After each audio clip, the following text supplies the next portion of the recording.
Cristo é a cabeça da igreja sobre todas as coisas. Efésios capítulo 1, versículo 22. Porém, o próprio Cristo, manifestando seu caráter como homem glorificado, reconhece a autoridade de seu Pai. Assim lemos a respeito das 4 escalas de autoridade em 1 Coríntios capítulo 11, versículo 3. Quero, entretanto, que saibais que Cristo, o cabeça de todo homem, e o homem, o cabeça da mulher, e Deus, o cabeça de Cristo. Hábitos nacionais, desenvolvimento educacional, costumes evolucionistas e a chamada emancipação moderna da mulher não mudam esta verdade estabelecida por Deus. O mundo não a aceita e as próprias igrejas esquecem-se dela, porém esta verdade permanece.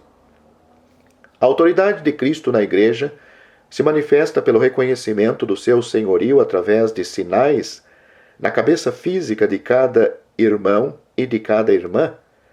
Na igreja, a irmã mostra sua submissão ao varão e, por sua vez, a Cristo e a Deus Pai, levando os sinais escolhidos por Deus de cabelo comprido e de cabeça coberta.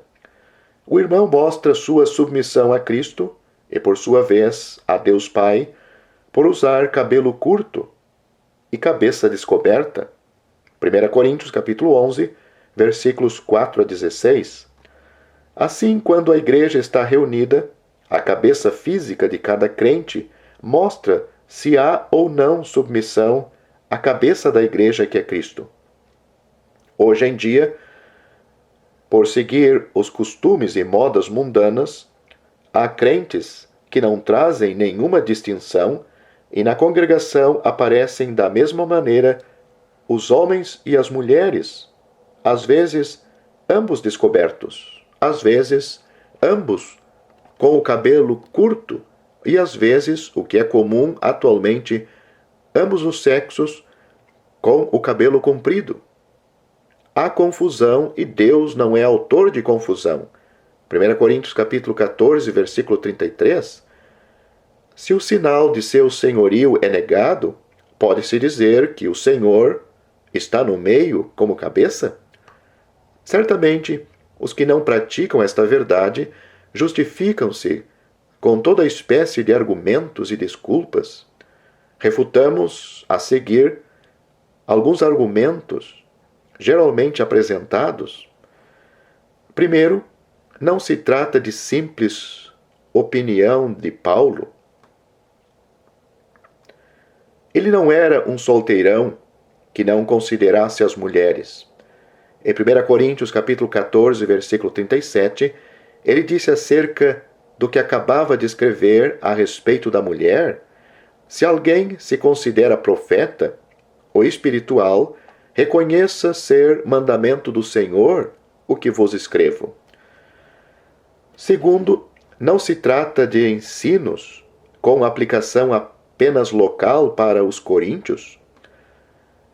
Na introdução desta epístola, 1 Coríntios capítulo 1, versículos 1 e 2, lemos que ela foi escrita aos santificados em Cristo Jesus, com todos os que em qualquer lugar invocam o nome de nosso Senhor Jesus Cristo, Senhor deles e nosso.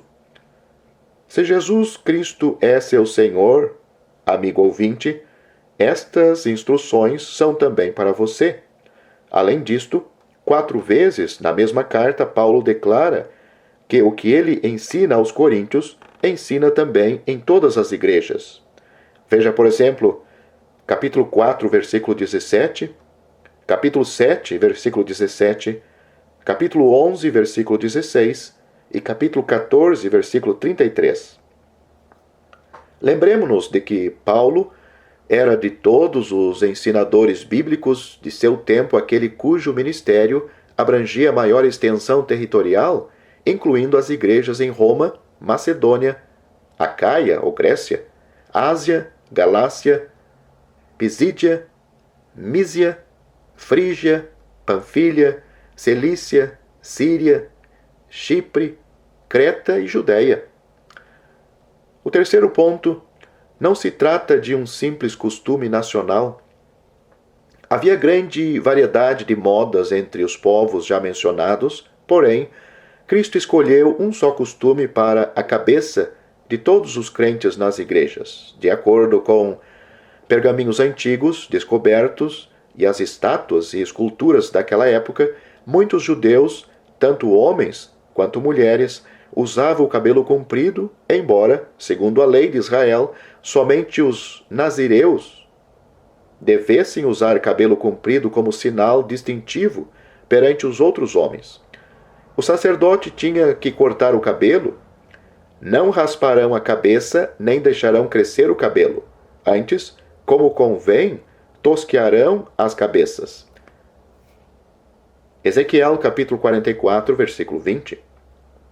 Entre outras nações, não havia moda fixa, embora os romanos, como César e Tito, usassem o cabelo curto.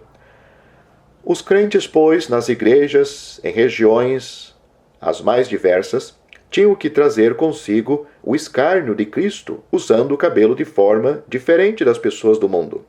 Reparemos que Cristo não estabeleceu nenhum costume nas igrejas em relação ao vestuário ou à barba. Naquela época, a maior parte das nações usavam barba comprida, embora os romanos não usassem nem barba nem bigode. Cristo não disse que estas coisas tinham um significado espiritual? Entre as nações onde havia igrejas, os judeus vestiam manto e túnica, os romanos a toga, os da Mesopotâmia calças, e o soldado usava a couraça. Cristo não disse que um só tipo de vestimenta era o correto para o crente. Umas nações usavam o manto sobre a cabeça, outras o gorro, outras a tiara, e o soldado o elmo. Cristo não escolheu um nem condenou o outro. O que Cristo disse é que o irmão deve ter a cabeça descoberta e a irmã deve cobrir-se nas reuniões da igreja. Este foi o sinal, e reparemos que foi uma mudança radical da ordem dada no Velho Testamento. Os sacerdotes, na casa de Deus, tinham que entrar com a cabeça coberta com a mitra ou a tiara. Êxodo capítulo 29, versículos 6 e 9.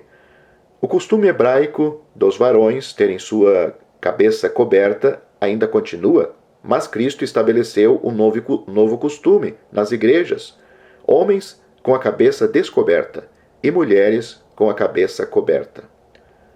Quarto ponto, não se trata de um mandamento ocasional por causa das mulheres de vida irregular. Alguns dizem que somente estas descobriam a cabeça. Porém, a arqueologia revela que nem todas as mulheres daquela época tinham a cabeça coberta com véu, como as mulheres árabes dos nossos dias. Algumas ousavam, mas nem todas. Gênesis capítulo 38, versículo 14, 15 e 19, nos mostra que a mulher de vida fácil cobria-se com véu. Quando Cristo deu este mandamento para a igreja, não foi para que as irmãs, na sua vida cotidiana, se distinguissem das tais mulheres. Antes foi um sinal tanto para os irmãos quanto para as irmãs, quando na presença do Senhor, a orar ou profetizar nas reuniões da igreja. Versículos 4 e 5. Quinto, não se trata de um sinal, e sim de dois sinais.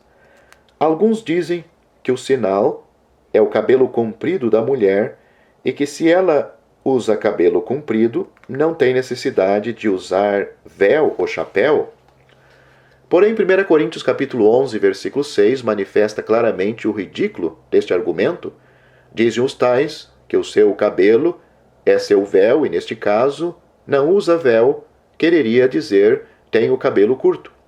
Substituindo aquela frase por esta no mencionado versículo, leríamos: se a mulher tem o cabelo curto, então que se corte também o cabelo.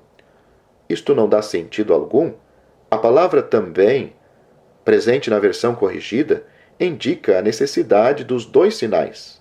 Se ela não tem véu ou chapéu, cobrindo-se, então também deve retirar seu véu natural, o cabelo comprido, cortando-o. Isto é, se não aceita a orientação de Cristo num sentido, também não aceitará em relação a outro. Deus quer, porém, que ela tenha o véu natural, o cabelo, conforme o versículo 16, e a coberta artificial, a cobertura, versículo 5. Sexto ponto: os irmãos que seguem a orientação divina têm boa consciência perante Deus. A irmã que não corta seu cabelo tem boa consciência perante Deus. O versículo 6 fala em tosquiar-se ou rapar-se como duas coisas distintas. Para cortar ou tosquiar, usa-se a tesoura, deixando o cabelo curto. Para rapar, usa-se a navalha, deixando o cabelo bem curto, ou careca. O nazireu, em Israel, era o único varão que tinha que usar o cabelo comprido. Números capítulo 6, versículo 5. Bem sabemos que no momento em que se rapou seu cabelo, ele perdeu seu voto. Juízes capítulo 16, versículo 19. O irmão que usa cabelo curto tem boa consciência perante Deus. Curto não quer dizer careca, nem rapado. Ezequiel capítulo 44, versículo 20. Porém, não vos ensina a própria natureza ser desonroso para o homem usar cabelo comprido? 1 Coríntios capítulo 11, versículo 14. Se a moda mundana entre os homens é usar cabelo crescido, como foi entre muitos judeus, então devemos levar a vergonha de Cristo por não nos conformarmos com o mundo. Absalão usava cabelo comprido como evidência de ser vaidoso e efeminado. 2 Samuel, capítulo 14, versículo 25, capítulo 15, versículo 5. A obediência a Cristo tem seu preço. É um sacrifício não nos conformarmos com o mundo, porém, se pelo nome de Cristo sois injuriados, bem-aventurados sois. 1 Pedro, capítulo 4, versículo 14.